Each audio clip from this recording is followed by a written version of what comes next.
Hello my crafty friends, Corrine here from Corrine Crafts. I hope you are well. I hope this cold and wet and inclement weather is giving you the impetus you needed to get into your craft rooms and do lots of crafting. I've been in today. I'm sorry if there's been a few gaps in my videos, but life is just extremely busy at the moment. But I thought I would put this one together. I really have enjoyed this. A really simple fold back and embossed card with a little bit of our Lisa Horton waxes on here, a nice embossing folder, and then just lots of foliage that I have got. I'm going to show you how I did this. It's really simple. It really works, and hope you like it. I don't know whether it's because it's cold and wet here in the UK outside, or whether it's that time of year, but I really am enjoying making cards with foliage on at the moment. So I'm going to do another one. Now I've got some cards here. I've found a cream card base, and do you know what, I wasn't using these cream card bases up because I didn't have a matching card to go on top. So I just thought I don't need another cream layer on top, so this is perfect to help me use up some of those off-white card bases. Now my card base is 5.5 by 7 inches. Yes, that's right, 5.5 by 7 inches. So it's not quite a 5 by 7, but it just feels a nice proportion to me. And on that I've got a topper. So this is my topper, so you can see it's an inch smaller. So this is 4.5 across the base by 6 inches that way, so you can see there's exactly an inch all the way around. Now the other thing I have cut out is I have cut out a piece of this mushroom card. So this is 4 3/4 tall by just the width of the card, so it's 8.25 inches wide, because I'm going to trim it down when I have finished. It's not 8.25. I think I'm talking rubbish there. What is it? It's the other way round on my cardstock. 11 3/4. It's the length, not the width of my card. I thought that suddenly sounded wrong. So those are the 3 elements that I need. I've already stuck some gold card onto the base, and I've had that drying overnight, as I do under a weight. Now the other thing I'm going to use is I'm going to be using an embossing folder. I wanted a foliage embossing folder, and this was the only one I could find. Now when I get to do this, I'm going to want your advice, because I don't know which way to do this. So you can see this is slightly smaller than my topper. My topper is slightly smaller than my card base, but that's absolutely fine. It's still going to work. Now I can actually put that through my MIDI, because this is, let's just check, it is a regular embossing folder. So let me get the plate. Found it. That took some doing. So I'm going to pop that through on like that, so we can pop that one through. Now the next one I'm not going to be able to do on here. I'm going to have to do it on my big one. But let's have a look. Now this is where I'm going to need some of your advice. Look at that. Isn't that gorgeous? I like this way, where I've got the leaves that way. You've also got this gorgeous effect, and I don't know which is the right way. I think the more I look at it, I want this side. I think I do want this side, because I really like that effect. So what I'm going to do next is I'm going to get my embossing folder. So I want it that way, don't I? Yes, I do. I want it that way. Right, that's where I want it. I have to think, and you'll see what I'm saying, because I need to fold this in a minute. Right, so I'm going to pop this one in here, just like this. Now, I can't go through my MIDI anymore because it's too wide, because that's the width. So I'm going to have to get my regular plates for my regular Gemini, and I'm going to pop them like that. Now it doesn't matter that all of this is through, so let me just pop that through and I can show you, and you'll see exactly what I'm doing in a minute. Okay, yes, I've done that the right way now. So we've got this here, and we've also got this, and they should be roughly the same. Oh, that's worked really well. So what I'm going to do is I'm going to get my scoreboard, and you saw me demonstrate this scoreboard on Hobbycraft TV recently, so it's a fabulous scoreboard, and I'm going to pop that in there, and I'm just going to score, I'm just going to move it across a little bit, I'm just going to score it straight after the edge. It's really handy having a scoreboard that fits on your desk, and the tool sits right at the top. So if you want to see that, go back and look at the Hobbycraft shows. I'm going to turn it over to do the scoring, so I'm not flattening that emboss. There we go. And what we've got now is I've got this piece is going to fit into here. And then this piece is going to fit onto there. And then I can trim it down. So let me just put that one on there. And let's make sure this is, let's just see if it's the right. It's going to be pretty close. But so I'm going to pop that onto there. Let's glue that down and then I can... Oh, before I glue it down, I want to get some, I want to make that even better. So to make that even better, let's put something underneath it. I've got my Lisa Horton metallic wax tin. I love these. I picked them up at Hobbycraft a couple of shows back. Wasn't the last Hobbycraft I went to. It was probably about a year ago, maybe the November one last year. And then I'm just going to come over the top, and that really, really enhances that vein detail, doesn't it? I don't want too much. I just want enough. And I love these. They're really, really beautiful waxes. Now you'll see I always apply gilding waxes, wax paste with my ring finger. Not that I've got my rings on today. When I'm at home at the weekend, I very often don't put them on. But I just find you don't put as much pressure on with it, with this finger. And that just makes life, it just gives you a better result. There you go, look at that. Isn't that beautiful? Can you see that all shining through there? I don't need to go all the way down to the bottom because you're not going to see the bottom.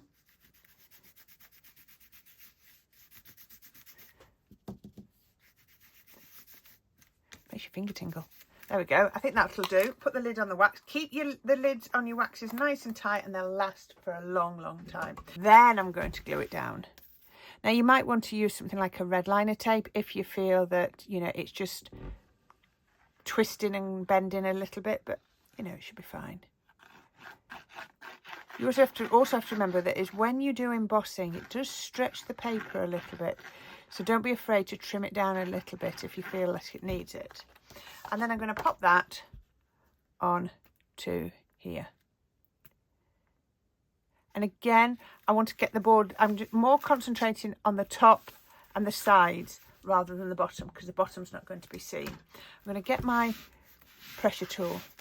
I'm just going to blend that out. It's also going to buff up that gold. Can you see there's not, actually, I think I might have wiped a lot of that gold off. I think I need to put a bit more on.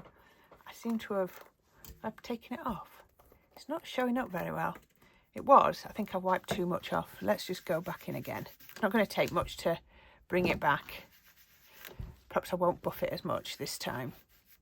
Perhaps I'm buffing too quick before it's had time to sort of cure. That's better. Actually, that's really nice. It's just giving that subtle hint, isn't it? And it's also pressing down the glue. There we go. Just gives it that little lift. And as you saw, I've done a gold layer, so it works really well. Yeah, right. So what I'm going to do is I'm just going to go to my trimmer and I'm just going to trim it to there. But I just wanted to wait until it was all done. So bear with me. Right. It's trimmed right to the edge, but it needed to get that on. We're going to have to go with that. And that is going to go on to my card base. Just, oh, I need just to take a little bit off the bottom. Just bear with me. There we are. And that's going to fit on there beautifully. So what I want to do is I want to do a turn back on the top. So all I'm going to do is I'm going to get this and I'm just going to do a little cut about 3/4 of an inch down. And then I'm going to glue this onto my card base. I'm going to put plenty of glue on because I'm going onto a metallic and also it's quite weighty. So let's put that on there. You see, it's not a really shiny metallic, it's more of a paper. And you'll see I've done some embellishments and that was why I, taking that off again, I don't want to. There we are. Right. So all I'm going to do now is I'm going to fold this back like that. I think, and I'm going to pop, what shall I pop under there? Because I need that to really hold. Let's find, I'm going to get some red liner. I'm going to get a piece of this large red liner because I really need that to hold. I'm not cutting too big. Let's just put it in that corner. Now this is going to be quite hard to get it to burnish because of the texture. So let's give it a good rub. And then we can put that, lift that up. Is that burnished? Nope. I knew it'd be hard to burnish onto here because of all the lumps and bumps.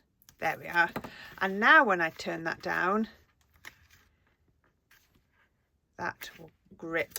But what I am actually going to do, I'm going to trim there. I want to trim that straight. Quite cack-handed here, aren't I?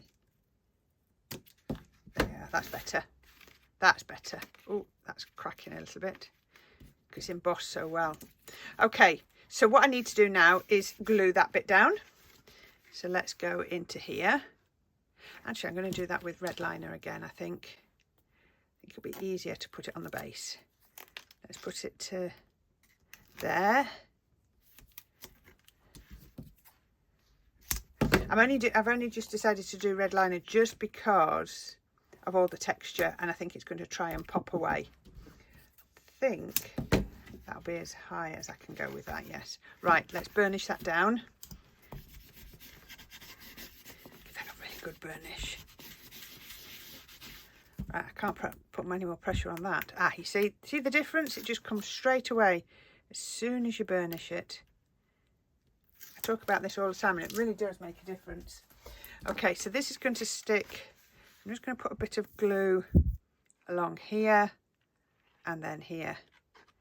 I want that to stick as well, but the red liner will hold it down to let that glue stick. Okay, and then we can pop that down like that. There you go, that's stuck beautifully. That stuck better than I feared. Okay, so what else have I got? I've cut and done a few bits, quite a few bits. So I'll show you what I've used. I've got this foliage die that I've had for quite some time.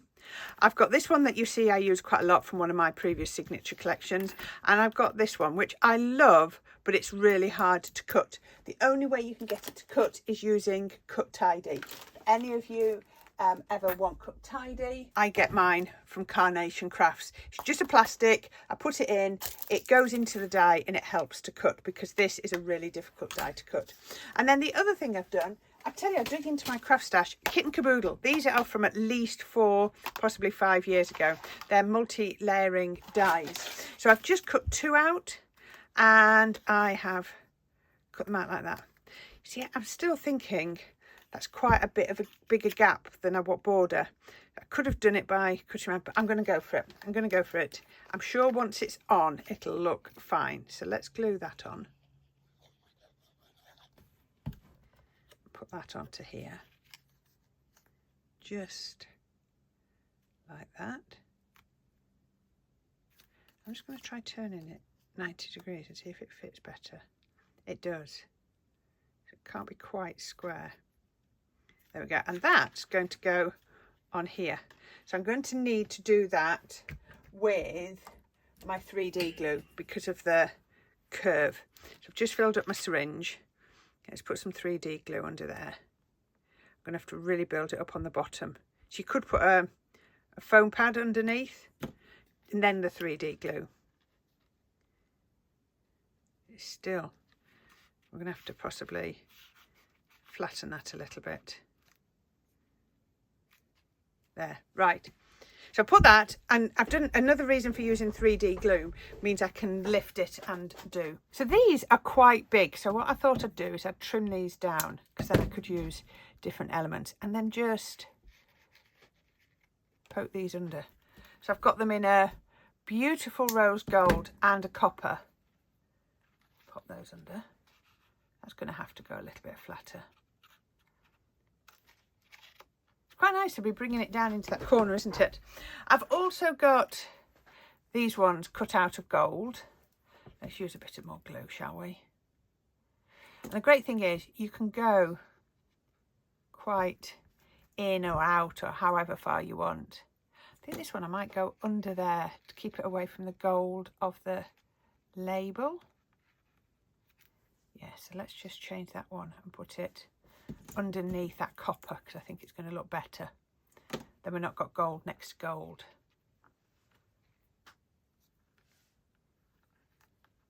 looks nice. Right, I've cut these. I've got a couple in gold. I've got a couple in the cream from the card base. I just used an off cut. I've got that one there. These took some doing to get them to cut like that. So let's just put a couple of those on.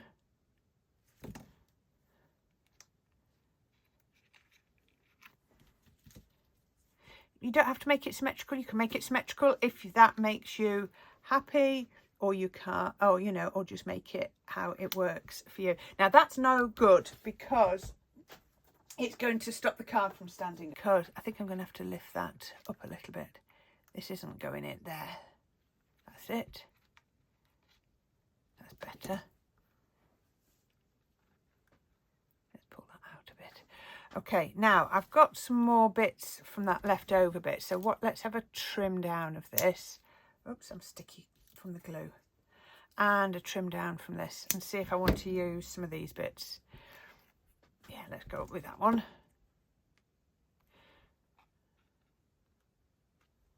And then that one. You can hide a multitude of sins by putting a label over the top, can't you? No one can see that they're little offcuts. And then I think I'll go in with this one here onto there. And then, what am I looking for? That one. We'll do that one on this side. Go in there. And I think that is enough foliage. I think that's enough foliage for it. I've got a couple of pieces left, but I don't... they're trying to jump on the card now. Don't think I'm going to use them. I still want to lift this side of the label up a little bit more. Just using a little bit more 3D glue. So the final thing I thought I would do, I've just found some gems, quite blingy, but actually I think it works for this. So we can put, oh, now will they stick on here? All the little ones have gone. I'm having to sort of just give them a good press. I'm only going with the smallest ones that I've got. And I think 3 should be enough. I'm not going to go with any more than that. I think that is enough. If you've not got gems, then use liquid gems. They're going to work equally as well. Oh, blimey, they're all jumping off onto here. The silver ones and everything. There we go. And that is my winter, my autumn, should we say, fold back card. I wish that hadn't split, but it has, so there's not a lot I can do about that. Isn't that gorgeous? So it's almost as if the emboss covers through that mushroom card. Oh, I went to show you. The mushroom card is Warm Mushroom by Lime Tree Crafts. You all know how much I love Lime Tree Crafts. Please go and see John and tell him you saw some of my demos, and he will sort you out with cardstock. Brilliant cardstock, especially if you're going to the shows. And there you go. I love that. I love the curve. It's, you know, soft. It's, you know, it flows with the card. Really lovely. Use whatever foliage you've got. Just keep the colours nice and simple. And I think you will enjoy making that. Now, that didn't take too long at all, did it? So there you go. Right, I'm going to leave you there. As always, I'll put a link to another video on the left. And I'll put a link to my subscribe button on the right as well. And then down in the description will be a link to things like my Buy Me a Coffee page for any support you're able to share with me. And for also for links to Amazon for things that I have used. And I will leave you there, and I will see you again all very, very soon. And I hope you enjoyed that. Please leave me a comment. Please click a like, whatever it is. Please engage with it. It really, really does help. And I'll see you all again soon. So until then, bye for now.